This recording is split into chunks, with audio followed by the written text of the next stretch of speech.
చూసినటువంటి విశ్వరూపం ఎలాంటిదో భగవంతుడికి నివేదిస్తూ ఉన్నాడు. ఆ రూపము ఎంతగా వ్యాపించి ఉన్నది అంటే భూనభోంతరాళములు అంటాడు. భూమి ఆకాశం రెండుటి కలుపుతూ అన్ని దిక్కులా వ్యాపించి ఉన్నది. దశ దిశశ్చ సర్వాహ. ఈ అద్భుతమైన రూపాన్ని చూసేటప్పటికి ఆయనకి ఏమైంది? ప్రవ్యధితం.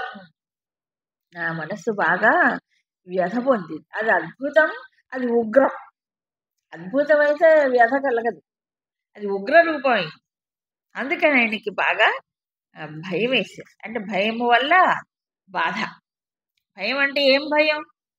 ఏం సాధారణమైన విచిత్ర రూపం కదా ఇదంతా. అందుకు అంత పెద్ద చూసినప్పుడు ఎవరికైనా అలా ఒక్కసారి గుండె అయిపోతుంది, బుద్ధి కూడా అయిపోతుంది. సరే, ఇప్పుడు ఈ రూపాన్ని చూసేటప్పటికి ఇంకా సృష్టిలో అనేక మంది ఉన్నారు కదా దీన్ని చూసేవాళ్ళు. వాళ్ళందరూ ఏమవుతారు? త్వాం సురసంఘాః విశంతి.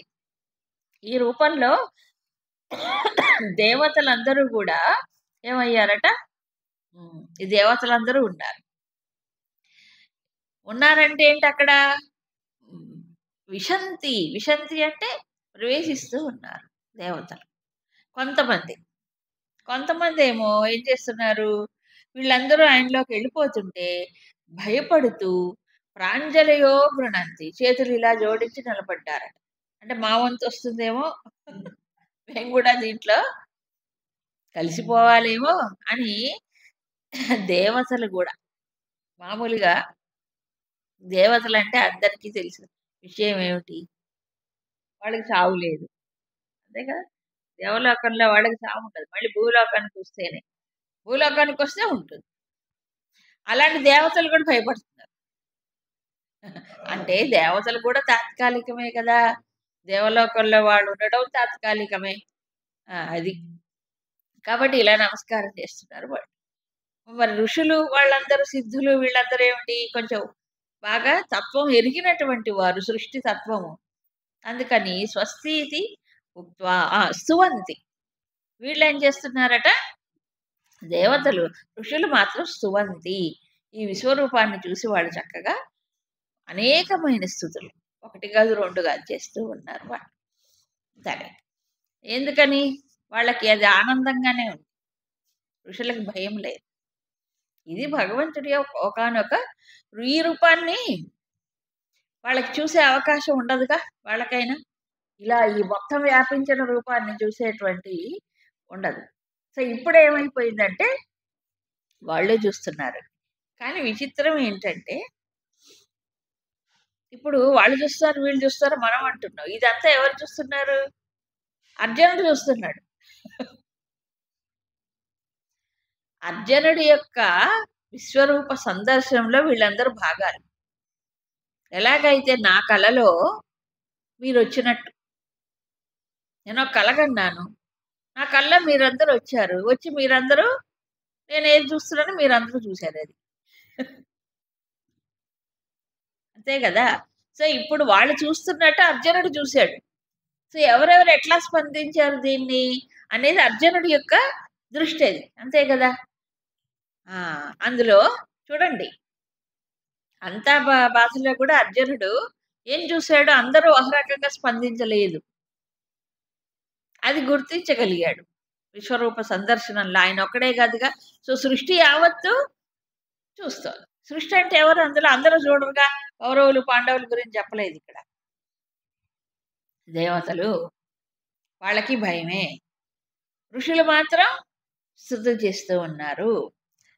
మరికొంతమంది దేవతలు భయపడుతూ చేతులు జోడించి. ఇదంతా అర్జునుడు చూస్తున్నాడు. అది ఇహ రుద్రులు, ఆదిత్యులు, సాధ్యులు, విశ్వే దేవతలు, ఇంకా వీళ్ళందరూ కూడా ఆయన్ని ఆశ్చర్యంగా చూస్తున్నారట. కొంతమంది విస్మితాశ్చైవ సర్వే వీక్షంతే. నిజానికి వీళ్ళందరికీ ఇంతకుముందు చెప్పాడు భగవంతుడు, వీళ్ళందరూ ఎవరు ఏంటి, తనలో ఏ అంశాలు చెప్పాడు. సో వీళ్ళందరూ భగవంతుడి యొక్క విశ్వరూపాన్ని ఎవరు చూడలేరు. ఈయనకి అద్భుతం అనిపించింది, భయం వేసింది, కాబట్టి వాళ్ళకు కూడా అదే అవుతుంది. ఈయనకు మనసులో ఏది అనిపిస్తే అది వాళ్ళ యొక్క స్పందనగా గుర్తిస్తున్నాడు. సో, వీళ్ళు ఆశ్చర్యపడ్డారు. ఎవరు? గంధర్వులు, యక్షులు మొదలైనటువంటి చిన్న చిన్న దేవతలు. తర్వాత తే మహత్ రూపం బహు వక్త్రనేత్రం. అనేకములున్నాయి. నీ యొక్క ఈ మహత్ అంటే అన్నీ తనలో ఇముడ్చుకున్న రూపం. దీనికి ఎన్నున్నాయి? అనేకమైన నోళ్ళు, అనేకమైన కళ్ళు, అనేకమైన పాదములు, అనేకమైన ఊరువులు, అన్నీ అనేకానేకాలు. అది చూసేటప్పటికి ప్రవ్యధితాంత అంతరాత్మ అన్నాడు. ప్రవ్యధితాహ లోకాహ. నేను కాదు, ఈ లోకాలన్నీ కూడా భయపడుతున్నాయి. తథా అహం, నేను కూడా భయపడుతున్నా ఈ రూపాన్ని చూసి. అంటే జనరల్‌గా ఈ ఉగ్ర రూపం చూసేటప్పటికి భయం వేస్తుంది. అది ఒక రూపం కాదు కదా! ఇప్పుడు ఒక మనిషి ఒక వరుసగా తలలున్నాయనుకోండి, భయమేది ఎవరికైనా. అమ్మో! ఏంటి ఇన్ని తలలున్నాయనుకుంటాం. ఒక 4 చేతులతో మహావిష్ణువు వస్తే పర్వాలే. మనం అదే అర్జునుడు కూడా అదే అడిగాడు. అవునా? ఓ 6 చేతులతో షణ్ముఖుడు వస్తే పర్వాలేదు. అవునా? ఓ 18 చేతులతో దుర్గాదేవి వస్తే పర్వాలే. అష్టాదశ భుజం. ఇక్కడెన్ని? లెక్కలేనన్ని. ఆ లెక్కలేనన్ని చూడ్డానికి కూడా ఆశ్చర్యమే, అద్భుతమే పైగా ఈ రూపం. పైగా బహు ఉదర దంష్ట్రాకరాళం. ఆ ముఖంలో ఉండే దంష్ట్రలు, పారలు ఎలాగున్నాయి? భయంకరంగా ఉన్నాయి. తిరుగుబడి. నవస్పృశం దీప్తం. ఆకాశాన్ని అంటుతూ బాగా తేజస్సుతో కూడుకున్నటువంటి వక్త్రం. అంతేకాకుండా విశాల నేత్రం, పెద్ద కళ్ళు ఆయన. ఇది చూసేటప్పటికి అందరికీ కూడా బాధ కలిగింది. నాకు కూడా బాధ కలుగుతుంది. ధృతిం న విందామి సమంచ విష్ణు. ధృతి పోయిందట. ధృతి అంటే ఏంటి? ఇక్కడ ధైర్యం. మామూలుగా అయితే ధృతికి అర్థం వేరు. ఇక్కడ తనలో మామూలుగా ధీరుడు అర్జునుడు. చాలా వీరుడు, ధీరుడు. ఎంత వీరుడైన, ధీరుడైన ఈ రూపం చూసేటప్పటికి ఏమైంది? బ్యాలెన్స్ పోయింది. శమం చ విష్ణు. శమం అంటే మనస్సు బాగా చలించిపోయిందనమాట ఈ రూపాన్ని చూసేటప్పుడు. కాబట్టి నాకు శాంతి కూడా కలగట్లేదు స్వామి. సరే. పైగా ఇంకా ఇప్పుడు ఊరికే ఆ రూపం అలా ఉంటే ఏమి ఇబ్బంది లేదు. దాంట్లో ఏమైపోయింది ఇప్పుడు? అలా తెరుచుకున్నటువంటి ఆ నోరు, ఆ దంష్ట్రలు అవన్నీ ఉంటే, పైగా కాలానల సన్నిభాన్ని. ఎలాగుంది? నోరు తెరుచుకుంటే మంటలన్నీ కనిపిస్తున్నాయట. కాలానలం అంటే కాలాగ్ని సదృశంగా ఉంది. అంతేకాదు, నాకేమి దిక్కులు కూడా కనిపించట్లే. అన్ని దిక్కులా తానే ఉన్నాడు. ఏ దిక్కు కూడా తెలియట్లేదు. తూర్పు పడమర కూడా తెలియట్లేదు. ఉత్తర దక్షిణాలు తెలియట్లేదు. అన్ని దిక్కులా ఒకటే ఉంటే ఏం తెలుస్తుంది? తెలియదుగా. అందుకని నా శర్మలపై శాంతి దొరకట్లేదు. అందుకు స్వామి ప్రసీద, శాంతించు, నన్ను అనుగ్రహించు అన్నాడు. ఇంకెవరు కనిపిస్తున్నారు చెప్తున్నాడు. అమీజ త్వాం ధృతరాష్ట్రస్య పుత్రాహ. ఇంకా ఈ ముఖములో ఆయనలో ఎవరు కనిపిస్తున్నారు ఇప్పుడు? ధృతరాష్ట్ర పుత్రులు కనిపిస్తున్నారు. భీష్మద్రోణులు, కర్ణుడు అందరు కూడా కనిపించారు ఆయనలో. ఎవరిలో? విశ్వరూపములో కనిపించారు. తర్వాత ఈ వక్త్రాణి తే త్వరమాణ విశంతి. ఊరికే కనిపించలేదు. వీళ్ళందరూ ఏమవుతున్నారు? ప్రవేశిస్తూ ఉన్నారు. దేంట్లో? నీ యొక్క నోట్లో. కేచిత్ విలగ్నాహ దశనాంతరీషు. ఇలా నువ్వు నీ నోట్లోకి ప్రవేశిస్తుంటే నువ్వు బాగా సందృశ్యంతే చూర్ణితై ఉత్తమాంగై. వాళ్ళు నాకు ఎలా కనిపిస్తారంటే, వాళ్ళ తలలు నువ్వు బాగా నవిలితే అది మెత్తగా అయిపోతుంది కదా. తలలు బాగా నవిలేస్తాయి. ఆ నవిలినప్పుడు మధ్య మధ్యలో దశనాంతరేషు పళ్ళ మధ్యలో కొన్ని ఇరుక్కుంటాయి చూడండి. అది కూడా కనిపించింది. అంత డీటెయిల్డ్గా ఆయనకి నవిలేస్తున్నాడు. సరే. అంటే ఎవరండి మింగేది? మనుషులు మింగేది ఎవరు? కాలపురుషుడు తప్ప ఇంకెవడు మింగలే. నవిలేస్తున్నాడు పైగా. ఆ 2 పోలికలు చెప్పాడు. నదులు సముద్రంలో ప్రవేశించినట్లుగా. ఈ నదులు సముద్రంలో ప్రవేశించడం అనేది సహజంగా జరుగుతుంది. అప్రయత్నంగా జరుగుతుంది. ఏ ప్రయత్నము విశేషంగా ఉండదు. సహజం. వెళ్ళిపోతాయి. అలా ఈ జీవుళ్ళందరూ వెళ్ళిపోతున్నారు. నరలోక వీరాహ, అటుపక్క వాళ్ళు, ఇటుపక్క వాళ్ళు నీ యొక్క ప్రజ్వలించేటువంటి దాంట్లో ప్రవేశిస్తూ ఉన్నారు. ఒక ఉదాహరణతో పూర్తి కాలే. మిణుగురులు పెద్ద మంటలో వెళ్ళి దూకి చచ్చిపోయినట్లుగా నాశాయ, అసలేం మిగలదు. బూడిద కూడా కనిపించదు మనకి. ఇదైపోతుంది. వీళ్ళెవరు? కేవలం జడమైనటువంటి వస్తువులు గారుగా జీవుళ్ళు. నదులైతే జడం, అది పల్లానికి ప్రవహించుకుంటూ వెళ్ళిపోతుంది. వీళ్ళెవరు? జీవులు. అందుకని పతంగాహ, మిడుగుర్లు ఉదాహరణ చెప్పాడు.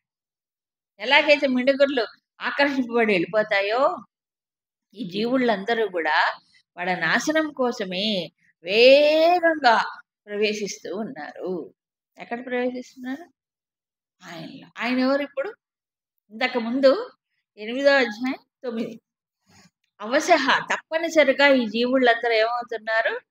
ప్రళయ సమయంలో నాలో వచ్చి కలిసిపోతున్నారు. అవశః అన్నాడు అంటే తప్పనిసరిగా అందరూ వెళ్ళిపోవాల్సిందే. మళ్ళీ బయటకు వస్తున్నారు. ఎవడు దీన్ని ఆపలేడు. అది సహజంగానే. పోనీ జీవుడు ఎవడైనా ఆపుదామని ప్రయత్నం చేస్తే అదేమైనా జరుగుతుందా అంటే కాదు. సరే, అంతేకాదు. అలా అన్ని నవ్వులుతూ లోపల ప్రవేశిస్తూ మింగుతూ ఉంటే ఏమైపోయింది? లేలిష్యసే, మధ్య మధ్యలో ఆయన నాకుతూ కూడా ఉన్నాడు. మన తినడం ఎలా కూడా బాగా చూపించాడు కాలపురుషుడు.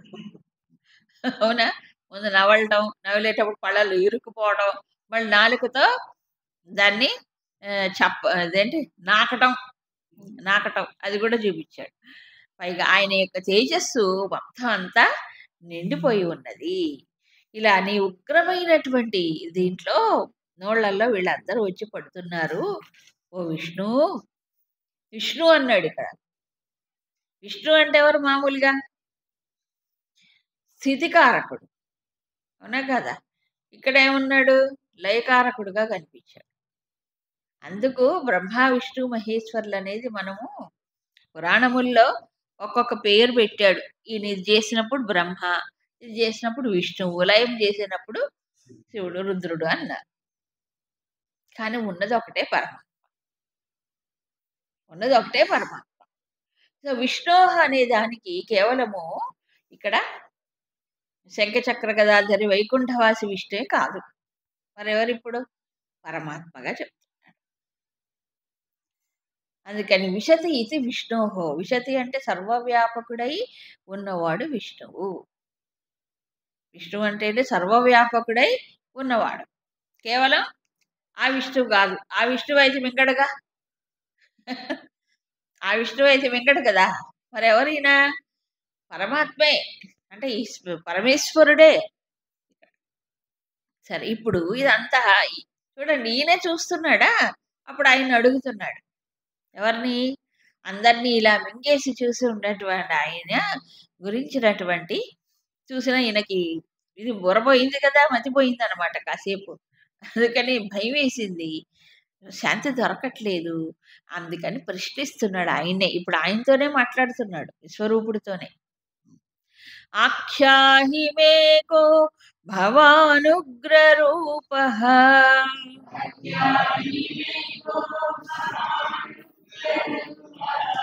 నమోస్తుతే దేవవర ప్రసీద.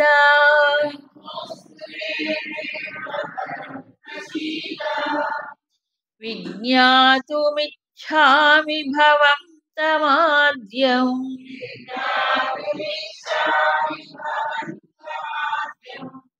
నహి ప్రజానామి తవ ప్రవృత్తిం.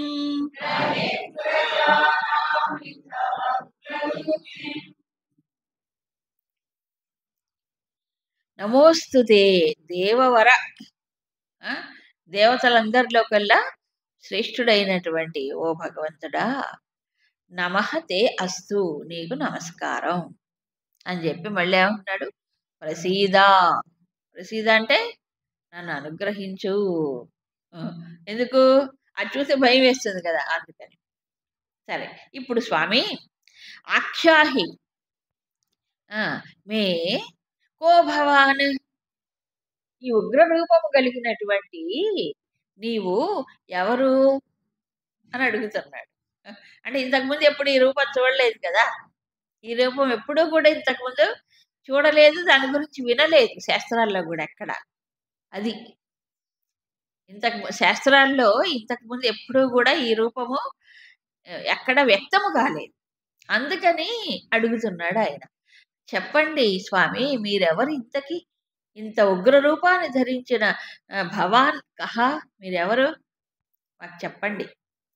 విజ్ఞాతుమిచ్చామి భవంతం ఆద్యం. నాకు తెలుసుకోవాలని ఉంది. ఏమిటి? మీ యొక్క అసలు స్వరూపం ఏమిటి? ఆద్యం అంటే ముందు అసలు స్వరూపం ఏమిటి? తెలుసుకోవాలని ఉంది. పైగా మీరిప్పుడు ఇంతమందిని మింగేసి, నవిలేసి ఇచ్చేసి నాకుతూ ఉన్నారు ఈ జీవుళ్ళందరినీ. కాబట్టి తవ ప్రవృత్తిం నహి ప్రజానామి. ఎందుకిలా అందరిని మింగేసి నవిలి పారేస్తున్నారు? కాబట్టి నీ యొక్క ఇదేంటి ప్రవృత్తి ఎందుకిలా చేస్తున్నారు? ప్రయోజనం ఏంటి? ఇంతమందిని ఇలా మింగటంలో ప్రయోజనం ఏంటి? ఈ ఉగ్ర రూపం ఏంటి అసలు? ఇంతకు ముందు మీ యొక్క అసలు స్వరూపం ఏమిటి? నాకు తెలుసుకోవాలని ఉంది. చూడండి విజ్ఞాతం ఇచ్చామి అన్నాడు ఇక్కడ కూడా. ఓ పక్కన అర్జునుడి యొక్క బుద్ధి పనిచేస్తుంది. పూర్తిగా భయపడ్డవాడైతే ప్రశ్న వస్తుందా? ప్రశ్న ఉదయించదు కదా! పూర్తిగా భయాందోళనకు లోనైన వాడికి వణకటమే సరిపోతుంది గాని బుద్ధిలో ఆలోచన ఉండదు. ప్రశ్నించడం అసలే ఉండదు.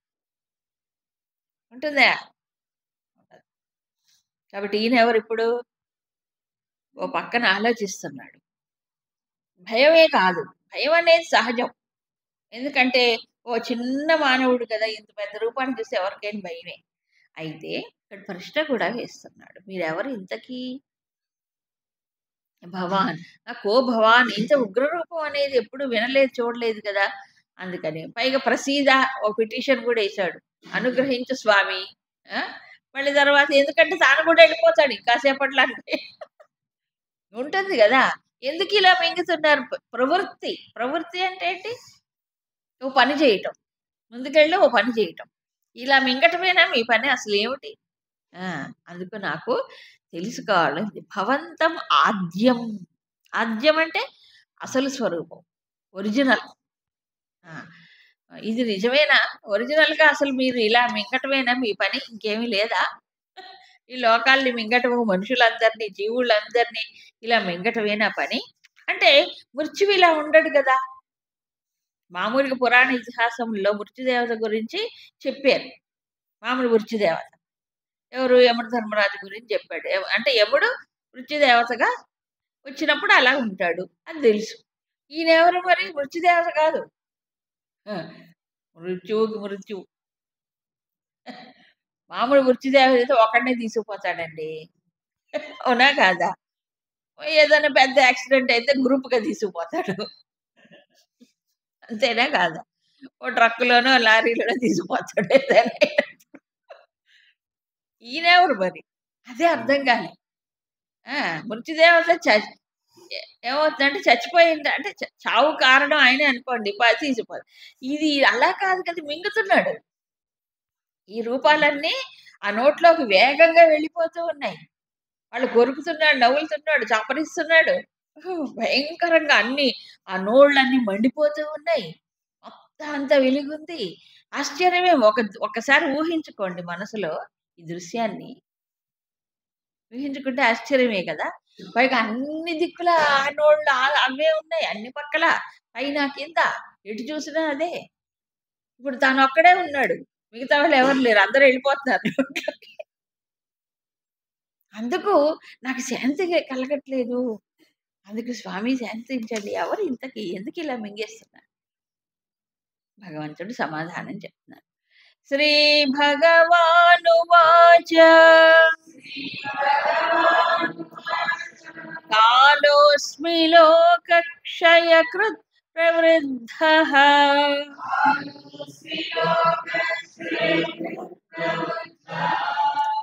లోకాన్ సమాహర్తుమిహ ప్రవృత్తః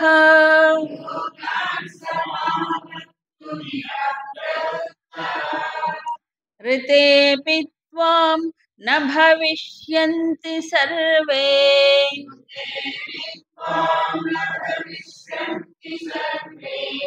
एव स्थिताः प्रत्यनीकेषु योधाः.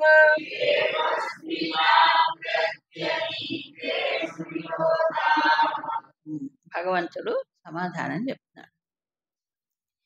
ఇప్పటిదాకా ఆయనతో విన్నవించుకుంటున్నాడు. తను ఏది చూశాడో చెప్పాడు. తర్వాత ఇప్పుడు ప్రశ్నించాడు. ప్రశ్నించినప్పుడు మరి సమాధానం చెప్పాలిగా. ఎవరు చెప్తున్నారు సమాధానం? ఆయనే, భగవంతుడే చెప్తున్నాడు. ఇక్కడ సమాధానం ఎదురుగా ఉన్న కృష్ణుడే చెప్తున్నాడు. కాలః అస్మి లోకక్షయకృత్ ప్రవృత్త. నేనెవరిని? ఈ మొత్తం లోకాన్ని నాశనం చేసేటువంటి కాలస్వరూపుడను నేను. ఇక్కడ కాలం అని అంటే లోకక్షయం చేసే కాలం. మామూలు కాలం అంటే భూత భవిష్యత్ వర్తమానాలు కదా. ఇక్కడ కాలుడు అంటే ఎవరు? లోకాలని క్షయము చేసేటువంటి, లోకాలని నాశనం చేసేటువంటి కాలపురుషుడిని నేను. ఇప్పుడు ఏం చేస్తున్నాను? లోకాన్ సమాహర్తం ఇహ ప్రవృత్త. ఏంటి నీ ప్రవృత్తి అని అడిగాడు. తవ ప్రవృత్తి విజానం అన్నాడు. నాకు తెలియట్లేదు మీరు ఎందుకు ఇలా వచ్చారు, ఏం చేస్తారు చెప్తున్నాడు. నేను కాలపురుషుడిని కదా, కాబట్టి లోకాలని నాశనం చేయటమే నా పని. దాంట్లో నిమగ్నమై నేనున్నాను. లోకాలు నాశనం చేయటం అనే పనిలో నేను నిమగ్నమై ఉన్నా. తర్వాత ప్రవృత్త. తర్వాత ఇప్పుడు అసలు పాయింట్కి వచ్చాను. ఓహో, రితేపి త్వాం, నీవు లేకపోయినా, అంటే యుద్ధరంగంలో నీవు లేకపోయినా, సర్వే యోధాః ప్రత్యనీకేషు అవస్థితాః. ఈ యోధులు ఉన్నారు కదా, వీళ్ళందరూ ఇక్కడ అందరూ ఎలాగున్నారు? యుద్ధరంగంలో నిలబడినటువంటి ఈ సైన్యం అంతా కూడా, ఏ సైన్యం? అటు ఇటు రెండు పక్కల ఉన్నటువంటి సైన్యము ఎవరైతే ఇక్కడ ఉన్నారో యుద్ధరంగంలో, సర్వే నా భవిష్యంతి. నా భవిష్యంతి అంటే వీళ్ళెవ్వరూ ఉండబోరు. నువ్వు లేకపోయినా అంటే, యుద్ధరంగంలో నువ్వు లేకపోయినా అంటే, నువ్వు యుద్ధం కనుక మానేసినా, నువ్వు చెయ్యకపోయినా వీళ్ళెవరు ఉండరు. ఎందుకు? నేను కాలపురుషుడిని కదా. కాలపురుషుడు అంటే ఎవరు? లోకాలన్నింటినీ నాశనం చేయడం, అదే పని. అయినప్పుడు వీళ్ళందరూ ఉంటారనుకున్నావా? ఉండరు కదా. అంటే ఏంటి? నువ్వు యుద్ధం చేసి వాళ్ళందరూ నువ్వు చంపుతున్నాను, నేను చంపుతున్నాను, నేను చంపుతున్నాను అంటున్నావు కదా. నువ్వు యుద్ధం చేయకపోయినా వీళ్ళందరూ ఉంటారు.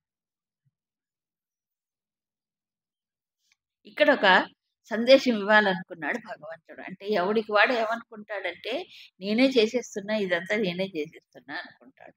కర్తృత్వం వచ్చింది అక్కడ. ఈ కాలం అంతా, కాలం అనేది ఒక ప్రవాహ రూపం లాంటిది కదా. ఈ కాల ప్రవాహంలో ఏ జీవుడైనా ఎంతకాలం ఉంటాడు? కొంతకాలం. వాళ్ళు పని చేసి వాళ్ళు వెళ్ళిపోతూనే ఉంటాడు కదా. ఇది ఎప్పుడు నిరంతరం జరుగుతూనే ఉంటుంది. సో ఇక్కడ ఏమైందంటే, యుద్ధం కోసం ఎక్కువ మంది ఉన్నారు, సమావేశం అయ్యారు యుద్ధం కోసం. కాబట్టి ఒకేసారి వెళ్ళిపోతాం, అంతే తేడా. మామూలుగా అయితే అక్కడక్కడ ఒక్కొక్కళ్ళు ప్రపంచంలో అక్కడక్కడ పోతుంటారు. ఇక్కడ ఏమైంది? యుద్ధం చేస్తుంది కాబట్టి ఒకేసారి కనిపించింది, అంతే.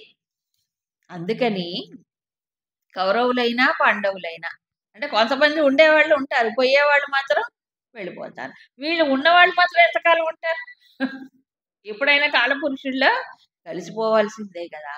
అందుకు అందరూ కూడా అంతే. అంటే ఇక్కడ భగవంతుడు, నేను యుద్ధం చేసి వీళ్ళని చంపుతున్నాను, నువ్వు లేకపోయినా వీళ్ళు వెళ్ళిపోతారు. అంటే ఈ లోక వినాశనం చేసేటువంటి ఈ కర్మలో భగవంతుడు ఈ వ్యక్తుల పైన ఆధారపడుతున్నాడా? కాదుగా. అంటే వీళ్ళందరూ యుద్ధం చేస్తేనే చచ్చిపోతారు. యుద్ధం చేయకపోతే చచ్చిపోరా? అవునా కాదా? కాకపోతే ఇక్కడ వాళ్ళు యుద్ధం చేసేటి అని నిలబడ్డారు. అంతే. యుద్ధం చేయకపోతే చచ్చిపోతారు గదా! ఒక్కొక్కడు ఎవరి యొక్క చావు ఎలాగుందో అది ఆల్రెడీ నిర్ణయించబడి ఉంటుంది. ఎవరు ఎట్లా చచ్చిపోవాలి, ఎక్కడ చచ్చిపోవాలి, ఎలా చచ్చిపోవాలి. మొత్తానికి చచ్చిపోవడం అయితే ఖాయం. అంతేగా? ఎలా చచ్చిపోవాలనేది వాళ్ళ వాళ్ళ యొక్క ప్రారబ్ధాన్ని బట్టో, ఏదో దేహ ప్రారబ్ధాన్ని బట్టి ఉంటుంది. అంతేనా కాదా? కాబట్టి నువ్వు యుద్ధం చేయటం వల్ల వీళ్ళు చచ్చిపోతారని నువ్వు అనుకోకు. నువ్వు చెయ్యకపోయినా, నువ్వు లేకపోయినా అందరూ పోతారు. ఎందుకు నీ పైన యేసుకుంటావు ఇదంతా భారం? నా వల్ల వీళ్ళు చచ్చిపోతున్నారు, నా వల్ల వీళ్ళు చచ్చిపోతున్నారు, నేను చంపుతున్నానని ఎందుకు అనుకుంటావు? సో, ఇప్పుడేమైంది? నేను సంహారకారకుడిని, సంహారకర్తను. ఇది నా యొక్క ప్రవృత్తి. ఈ లోకాలన్నీ ఇలా నాశనం చేయడమే నేను సంహారకర్తగా నా పని. దీన్ని చూసి భగవంతుడంటే కేవలం సంహారం చేసేవాడేనా అని అనుకోక్కర్లే. భగవంతుడికి అనేకమైనటువంటి అనేక విధాలుగా చూడవచ్చు. చూడండి, మామూలుగా దుర్గా అంటారు, లలిత అంటారు, కాళి అంటారు. అవునా? కాళపురుషుడు, కాలుడు ఎవరు? మహంకాళేశ్వరుడేనా? అక్కడెక్కడో ఉన్నాడు కదా! మహంకాళేశ్వరుడు ఉన్నాడా లేడా? మరి అనేక రూపాలు ఉంటాయి. మరి శివుడు మహంకాళేశ్వరుడు. మహంకాళేశ్వరుడు రూపం వేరు, దక్షిణామూర్తి రూపం వేరు. అవునా కాదా? దక్షిణామూర్తి రూపం ఇలా ఉండదు, జ్ఞానం. ఈయనెవరు? లయం చేసేవాడు. ఒకే భగవంతుడు ఒక్కొక్కసారి ఒక్కొక్క రూపంలో సృష్టిని నడుపుతూ ఉంటాడు. ఎందుకు ఇలా సంహారం చెయ్యాలి? భలే వాళ్ళే, సంహారం లేకపోతే పునఃసృష్టి ఉండదు కదా! సో, అందుకే చెప్తారు గురుదేవులు ఎప్పుడు, సృష్టిలో ఉండేటువంటి నాశనం ఏదైతే ఉందో, నాశన ప్రక్రియ, ఇది పునఃసృష్టి కోసమే. మళ్ళీ సృష్టి జరగాలంటే ఏమవ్వాలి? ఇవన్నీ లయం అవ్వాల్సిందే కదా! తప్పదు, ఏదైనా అంతే. ఓ జీవుడైనా అనుకోండి, ఆ జీవుడు చచ్చిపోతేనే మళ్ళీ పుడతాడు. కాబట్టి పైగా ఇది ఒక ఉపాధులకు ఒక పరిమితి ఉంటుంది. పరిమితమైన ఉపాధులు పోవాల్సిందే. ఇది మామూలే. రెండో అధ్యాయంలో చెప్పింది అదే. ఎందుకు అంత బాధపడతావు? మరణం అనేది అత్యంత సహజం. అదేగా చెప్పాడు. ఇక్కడ దృశ్య రూపంలో డెమాన్‌స్ట్రేట్ చేశాడు. అక్కడ చెప్పింది అదే. మరణం అనేది ఎవరికైనా తప్పదు. ఈ జీవుడు వెళ్ళిపోతూనే ఉంటాడు. ఎవరు పర్మనెంట్‌గా ఉండరు చెప్పాడు కదా! అది. ఇప్పుడు దృశ్య రూపంలో కనిపించింది ఆయనకి. కాబట్టి ఏంటి ఇప్పుడు? తస్మాత్ తర్వాత రాబోయే శ్లోకంలో ఇప్పుడు నీ కర్తవ్యం ఏమిటి? ఇది అర్థం చేసుకున్న తర్వాత నీ కర్తవ్యం ఏమిటో తెలుసుకో. తస్మాత్ త్వముత్తిష్ఠ యశో లభస్వ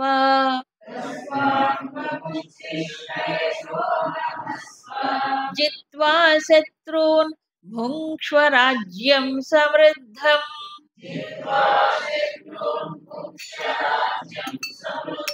మయైవైతే నిహతాః పూర్వమేవ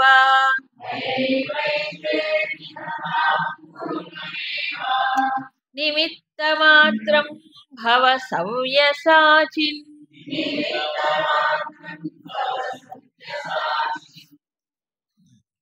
తస్మాత్ అంటే ఏంటి?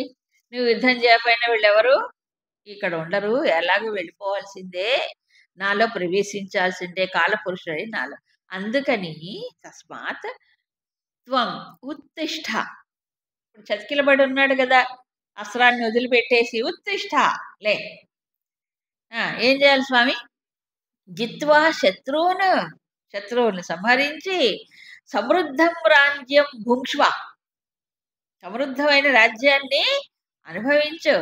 యశో లభస్వ, యశస్సును పొందు అని చెప్తున్నాడు.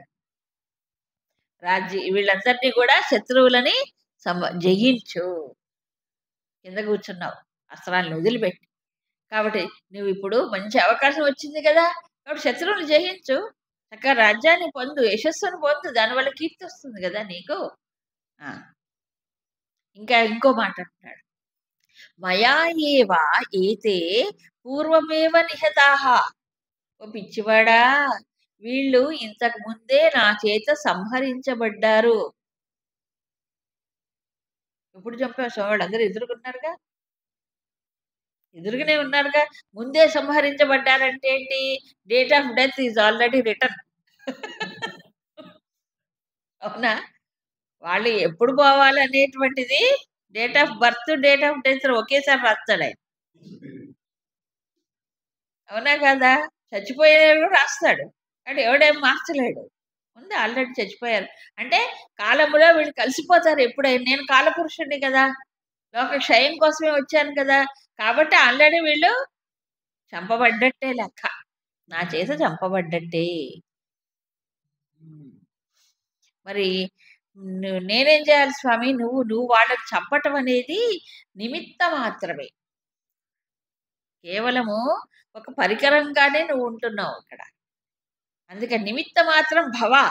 అంటే నిమిత్త మాత్రుడివి కా. అంటే నిమిత్తం అంటే ఒక పరికరానివిగా అంతే. అంటే కాలపురుషుడైన నాలో వీళ్ళందరూ ఉన్నారు ఆల్రెడీ. ప్రవేశించినట్లే, చచ్చిపోయినట్టే. నువ్వు కేవలం ఓ పరికరానివిగా అంతే. పరికరానిదేం లేదు గదా!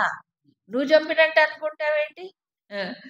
ఓ సవ్యసాచి, సవ్యసాచి అన్నాడు. సవ్యసాచి అంటే ఏమిటక్కడ? ఎడమ చేత్తో గూడా బాణాలేస్తాడు. మామూలుగా అందరూ అలా చేయలేరు. ఈయన 2 చేతులతో విల్లుని పట్టుకొని బాణాలు. అటైనా, ఇటైనా మార్చుకోగలిగే శక్తి ఉందట ఆయన. అందరూ రాయలేరు కదా! ఆ! వేయలేరు. అలా. అందుకని పూర్వమేవ నిహతాః. అందుకని కాలములో భూత, భవిష్యత్, వర్తమానాలన్నీ ప్రవాహ రూపంలో కలిసిపోతుంటాయి. ఆయన కాలపురుషుడు గదా! భూత, భవిష్యత్, వర్తమానాలు జీవుడికుంటాయి. కాల కాలంలో కాలం ఒకటే. ఇప్పుడు ఓ మనిషున్నాడు. ఈ మనిషి ఇప్పుడు జీవించి ఉన్నాడు. కాబట్టి ఇంతకు ముందు తరాల వాళ్ళు ఎవరు వెళ్ళిపోయారు అంటాడు. ఇప్పుడు జీవించున్నాడు కాబట్టి. తర్వాత రాబోయే తరాలు అంటాడు. వీడు వెళ్ళిపోయిన తర్వాత కొత్త వాళ్ళొస్తారు. వాళ్ళేమంటారు? మా తండ్రి తాతలు గతం అంటాడు. అవునా? మనోళ్ళు వాళ్ళు రాబోయే వాళ్ళంటారు. ఇంతకీ ఎవరెవరు? వాళ్ళు భూతంలో ఉన్నారా? భవిష్యత్తులో ఉన్నారా? వర్తమానంలో ఉన్నారా? ఎవరి యొక్క చూసే దృష్టిని బట్టి గతం, వర్తమానం మారిపోతుంది. వాళ్ళు ఉండే సమయాన్ని బట్టి. అవునా కాదా? కాలపురుషుల్లో ఏముంది? భూతం లేదు, భవిష్యత్తు లేదు, వర్తమానం అంతా ఒకటే. ఈ డివిజన్ ఆఫ్ టైమ్ అనేది వ్యక్తిని బట్టి ఉంటుంది. అవునా కాదా? కాలపురుషుల్లో సమయం ఒకటే, కాలం ఒకటే అయినా మిగతావన్నీ ఏం లేదు. కాబట్టి కాలపురుషుడైనటువంటి నాలో కాలపురుషుడు అంటే ఇక్కడేం చెప్పాడు? సంహారకర్త. ఇక్కడ కాలుడు అంటే ఎవరు? సంహారకర్తగా చెప్పాడు. అందుకని వీళ్ళందరూ నాలో నా చేత సంహరించబడ్డారు. మయా ఏవ నిహతాః పూర్వమేవ సంహరించబడ్డారు. ఏ ఊరికి బాణం వేసి కొట్టరా అదేం పోయింది? నేను చంపుతున్నాను అనుకుంటావేంటి? నువ్వు లేకపోయినా యుద్ధంలో నువ్వు చంపకపోయినా వాళ్ళు ఎలాగో చంపబడుతున్నారు. ఇంకా ఎవరెవరు? ప్రత్యేకంగా కొన్ని పేర్లు చెప్పాడు. ఇది అర్జునుడికి కావాలన్నమాట. Answer to the point. ద్రోణం చ భీష్మం చ జయద్రథం చ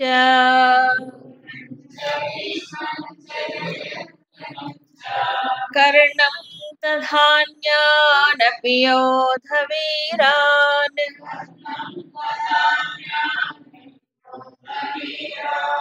మయా హతాం స్వం జహిమా వ్యధిష్ఠా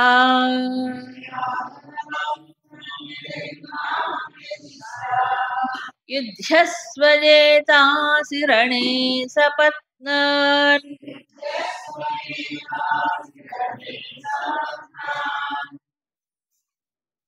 ద్రోణుడు, భీష్ముడు, జయద్రథుడు, కర్ణుడు తథా అన్యానపి యోధ వీరాన్. ముఖ్యంగా వీళ్ళ పేర్లు చెప్పి మిగతా వీరులందరూ కూడాను మయా హతాం. అవునా కాదా? నా చేత చంపబడ్డారు. అంటే పాస్ట్ చెప్తున్నాడు. ఇప్పుడు చంపుతున్నాను అనలే. నా చేత చంపబడ్డారు వీళ్ళందరూ. ఇంతకు ముందు శ్లోకంలో మయా ఏవ నిహతాః. ఇప్పుడు కూడా మయా హతాన్ అదే మాట చెప్తున్నాడు. 2 సార్లు చెప్పారు. నా చేతనే మయా ఏవ అంటే నా చేతనే వీళ్ళు సంహరించబడ్డారు. నువ్వు కాదు చంపేవాడివి. అవునా? కాబట్టి అందుకే రెండో అధ్యాయంలో చంపేవాడెవడు, చచ్చేవాడెవడు అని చెప్పారు చూడండి. అది. ఆత్మ చంపదు, చావదు. అది ఆత్మ దృష్టిలో అని చెప్పాడక్కడ. అవునా కాదా? ఈ శరీరాలు చంపబడుతున్నాయి. ఎవరు చంపుతున్నారు? శరీరాలు ఎవరు చంపుతున్నారు? ఇది టైమ్ బాంబ్ అంటే మీకు తెలుసా? Time bomb. ఆ! ఏంటి? ఓ బాంబు పెడతాడు. అది కొన్ని క్షణాలు ఏదో టైం ఉంది. ఆ టైంకి అది బర్స్ట్ అయిపోతుంది. సో, ప్రతి శరీరం కూడా టైమ్ బాంబు. అవునా కాదా? ఆ టైమొస్తే అది వెళ్ళిపోతుంది. కాబట్టి అందరూ కూడా టైమ్ బాంబులే. అంటే కాలం కాలం అనే దాంట్లో ప్రతి జీవుడు ఇలాంటి వాడి కాలంలో వెళ్ళిపోవాల్సిందే. ఆ కాలమే ఈయన. ఎవరు? భగవంతుడు. అవునా కాదా? అందుకనే అందరూ నా చేతనే అందుకే మయా ఏవ నిహతాః పూర్వమేవ. ఇంతకు ముందే. ప్రత్యేకంగా అర్జునుడికి గావాల్సిన పేర్లు చెప్తున్నాడు. ముఖ్యంగా ఎవరి గురించి బాధపడ్డాడాయన? భీష్ముడు, ద్రోణుడు, ఇంకా సోదరులన్నాడు. ఇక్కడ జయద్రథుడి పేరు ఒకడు ఎక్స్‌ట్రా చెప్పాడు.